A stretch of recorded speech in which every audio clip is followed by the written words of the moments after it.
Biogas ప్లాంట్ను TTD chairman BR Naidu తనిఖీ చేశారు. ప్లాంట్లో జరుగుతున్న పనులను అధికారులతో కలిసి క్షేత్రస్థాయిలో పరిశీలించారు. 5 నెలల క్రితం ఎల్పీజీ గ్యాస్ ప్లాంట్కు శంకుస్థాపన చేశారని, ఈ గ్యాస్ ప్లాంట్ వల్ల రోజుకు 1.20 కోట్లు టీటీడీకి ఆదా అవుతుందని బీఆర్ నాయుడు అన్నారు.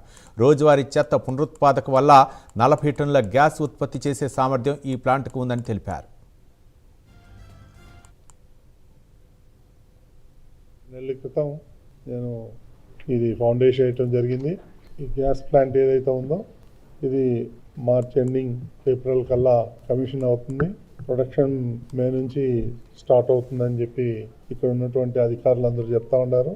దీనివల్ల ఏదైతే వేస్ట్ ఏదైతే ఉందో అది ఉందో పర్ డే 40 టన్నులు కన్జంప్షన్ అవుతుంది.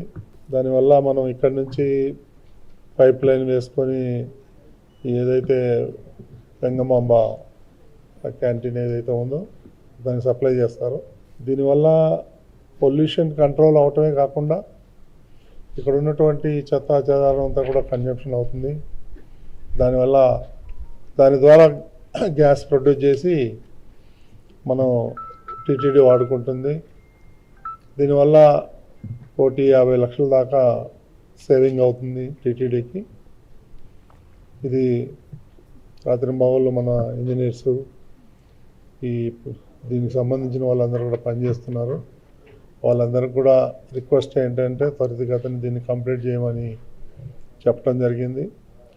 వాళ్ళ ఆ దిశగా చేస్తున్నారు. వాళ్ళందరికీ కూడా అభినందన తెలియజేసుకుంటూ త్వరగా దీన్ని ప్రారంభించాలని చెప్పేసి నేను